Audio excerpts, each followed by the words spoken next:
Mirëmbrëma dhe përshëndetje. Unë jam Mesut Shabani, jeni në podcastin Mesut Shabani. Bëni subscribe. Miqtë mi, sot është data 2 muaj 3 i vitit 2026, vit që po e shkeli. Dhe nuk ka ndodhur kush e di se çka, por unë do kthehem vetëm për pak në situatën në Iran. Partitë politike në Maqedoni vlen kryetari i komunës së Tetovës, Bilal Kasami dhe kryetari i komunës së Çajirit, pse nuk dalin dhe të thonë një përkrahje për Amerikën apo një përkrahje për atë që po ndodh në Iran? Nuk jemi duke i parë. Pra duhet definitivisht të deklarohen me këja, me aleatin ton shekullor, që dhe Bashkuar e Amerikës, apo në ndërkohë kemi ndëruar aleat. Njerëz jemi. Dhe kjo është sa për fillim. Dhe kryeministri nuk ka dalë. Kryeministri ka dalë vetëm ka thënë i hapën përkrahje Emiratëve të Bashkuara të Amerikës për shkak të bombardimeve aleatit ton. Okej. Kryeministri nuk ka dalë. Do ndalemi me Taravarin dhe me Nikolovskin. Taravari në mbrëmje ka bërë një punë shumë interesante, muhabet me qytetarët. E ka quajtur vlenin moçal politik. Ta dëgjojmë se çka tha, pastaj unë do sqaroj se çka është moçal politik. Mua fatkeqësisht edhe mua vlenin duket me një moçal politik realisht. Është e gërditshme kur e shef brenda çfarë ndodh. Gjithë ato përplasje njëri me tjetrin. Jo, s'kemi lidhje me aty, as pa. As që na intereson, a dhe jetë Azir Aliu, a dhe jetë Arben Fetau, a dhe jetë Fatmir Limani, a dhe jetë Bilal Kasami, a dhe jetë... Ne vetëm e themi publikisht, urojmë, sa më shpejt këto të bëhen një, Po pra, dikthehemi edhe Izetit, dikthehemi edhe Bilalit pak më vonë, lidhur me disa subvencione. Pra, Taravari ka të drejtë të fletë, nuk është në qeveri, kur ishte. Termi moçal politik, pra, nuk është koncept juridik apo akademik, por figurë retorike me ngarkesë negative. Moçal do të thotë vend me baltë, ku ngec, ku nuk lëviz dot dhe ku sa më shumë përpiqesh të dalësh, aq më shumë fundosësh në të thënë sa më thellë më kalesh. Kur përdoret në politikë nënkupton stagnim, pra mungesë progresi real, intriga dhe prapaskena, marrëveshje të errta pazare, mungesë parimesh, lëvizje sipas interesit të momentit, konflikte të brendshme, përçarje që paralizojnë veprimin, konsumim energie pa rezultat, shumë zhurmë, pak punë. Pra, kur Arben Taravari i quan koalicion vlen moçal politik, mesazhi është i qartë. Sipas tij, ai koalicion është i shqitur në situatë të paqartë, konfliktuale dhe pa drejtim të qartë. Ku aktorët mund të jenë të bllokuar nga interesat dhe kalkulimet. Tu ka plotësisht të drejtë Arbeni. Nuk është okay, por unë vazhdoj më tej, pra vazhdoj më tej. Do ndalem pak me Nikolovski. Sa herë që bëhet fjalë, ja nesër do vi përfaqësuesi i sekretarit zyrtar i NATO-s në Maqedoni dhe të shohim se si do arsjetohet. Nikolovski është ministër i transportit dhe lidhje dhe zëvendës kryeministër. Sa herë që ndodh diçka, ai del dhe i pari e kundërshton ndërtimin e korridorit të errët. Dhe tash ka gjetur ku të kapet. Ndërtimi i segmentit të autostradës Trebenish-Qaftan do të ishte problematik për UNESCO dhe unë nuk do t'i bija murit me kohë, tha zëvendës kryeministër dhe ministri i transportit Aleksandar Nikolovski. Ai tha këtë në emision 360 gradë dhe tha se një delegacion për 4 ministra dhe 2 kryetarë komunës vizitoi sjelljen e UNESCO-s në Paris dhe pati 2 ditë bisedimesh me vendimmarrësit. Ndërtimi i segmentit të autostradës Trebenish-Qaftan do të ishte problematik për UNESCO dhe unë nuk do t'i bija murit me kohë, tha zëvendës ministri i transportit Aleksandar Nikolovski. Pra, ai foli për atë se çfarë quhet pengesë nga UNESCO-ja, Trebenish-Qaftan, por foli edhe për atë se ka dhe zgjidhje alternative. Tash unë do ndërhyj këtu.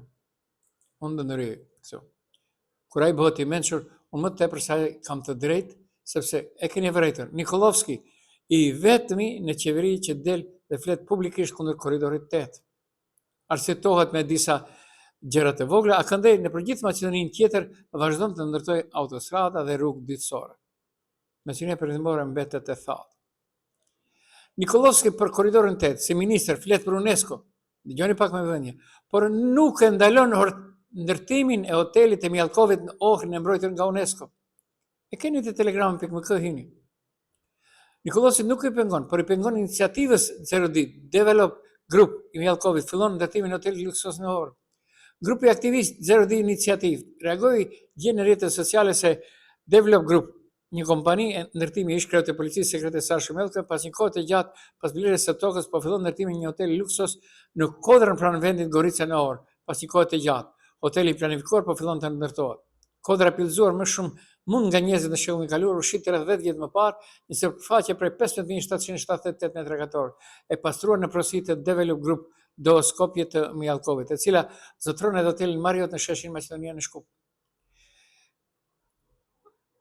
OD Iniciativë thot, Develop Group zyrtarisht në letra është në porosi të Aleksandr Ivanovskit, i njohur si Alek Teranova, dhe Best Oil Investment Duel Skopje në porosi të Jordan Mjallkovit, djalit të Sashë Mjallkovit. Pra, pyetjet që linin thot 0D Iniciativë është, kush dhe pse e shiti këtë thesar shtetëror që ndëkaluar ishte plotësuar me shumë ndihmë as pasave? Kush e lejoje? Bazuar në cilin plan? A ishte procedura për lëshimin e lejës transparente dhe korrekte, thon nga kjo organizatë. Atëherë, çfarë në lojë është dhe nuk përputhet? Pra, në të që flet sot në televizionet maqedonase zëvendës kryeministrit dhe ministrit të transportit, bëhet fjalë për segmentin Trebenish Qaftan, pjesë e korridorit 8 që lidh Adriatikun me detin e Zi dhe kalon nëpër Maqedoninë Perëndimore. Problemi, zona prek rajoni i Ohrit i mbrojtur nga UNESCO. Statusi i Ohrit nuk është simbolik nëse rrezikohet, vendi futet në listën e rrezikut ose në skenar ekstrem humbon statusin. Keni qenë ju në Ohr? Krit Ohri gati se pjesa rreth liçenit është në të zezë. Dhe kërkush nuk ndërmas. Kur është puna për një rrugë, ai thirret në segmentin Trebenish Qaftan. Çfarë po thot realisht Nikolovski? Aleksandr Nikolovski po dërgon disa mesazhe njëkohësisht. Në thojse nuk do përplasje me UNESCO-n, projekti sipas ndjesisë së tij has rezistencë serioze, po shqyrton alternativa, sidomos përdorimi i korridorit ekzistues modrisht rrugë Qaftan. Prioriteti është ruajtja e statusit të Ohrit, jo ndërtimi me çdo kusht. Po pra, ai po vendos kufi politik, nuk e rrezikojmë statusin për një autostradë. Majkata. Pse lind ky dishim politik? Korridori 8 kalon kryesisht në zonën shqiptare të Maqedonisë Perëndimore.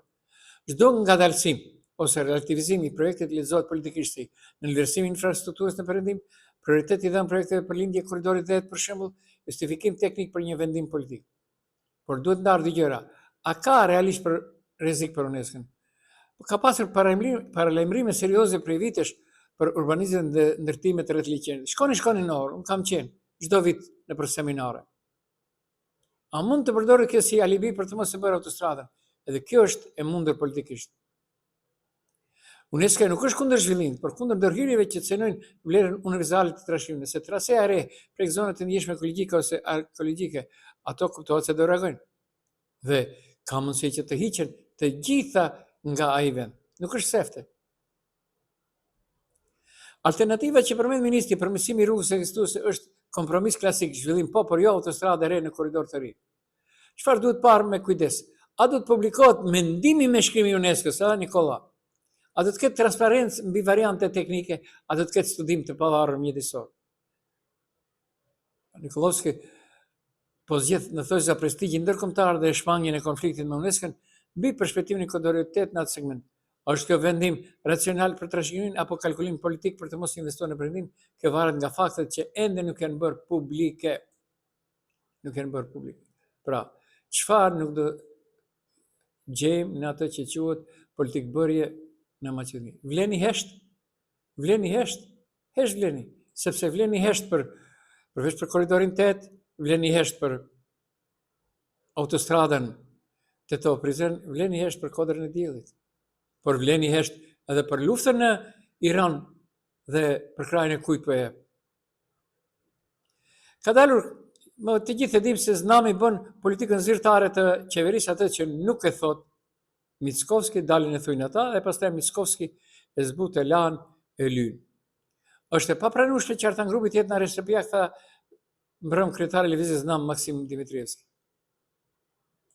Dhe atë që thash se do ndalen pak më vonë me Bilal Kasami dhe Izzet Mexhitin.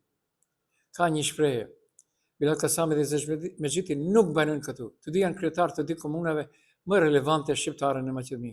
Bilal Kasami për komunën e Tetovës, Izzet Mexhiti për komunën e Çajit. Dhe flasin dokra. Flasin janë ngri-ungri. Dhe dëgjoni, të gjitha komunat në Shkup, që janë në kuadër të qytetit të Shkupës, ato që kryetar komune kanë nga vlloku Maqedonas, nuk ka vit që nuk japin subvencione. Për çdo gjë. Bile, kjo e sotshme është më interesante. Blerja e një biciklete me ndihmë financiare nga komuna e Linden e Shkupit. Atë them, Bilali nuk banon këtu. Nuk banon Bilali këtu. Është një film amerikan, por nuk ka se si. Nuk ka se si. Ndryshe. Nuk ka se si. Dhe Safi Syti prapë është në lojë.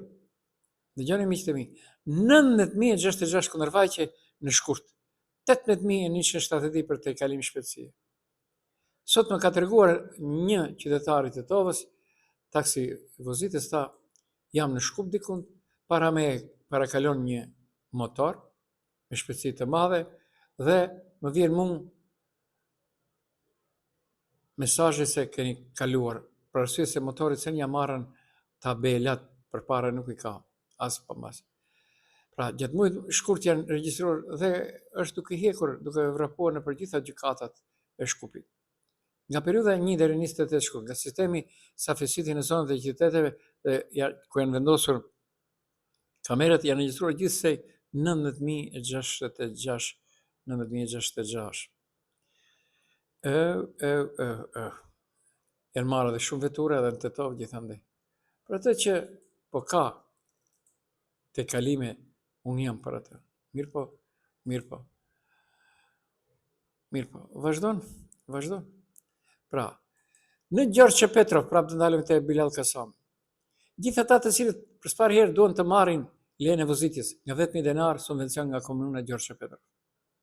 Jo që s'kan buxhet, kanë, por nuk i planifikojnë me qëllim. Këtyre ditëve komuna e Tetovës ka shpërndar, që është, unë kam përshëndetur si gjest, ata që kanë paguar tatimin në pronë, mund të marrin bileta gratis vjetore. Dhe më thonë shumë qytetarë, dhe shkoj për i natë ta marr.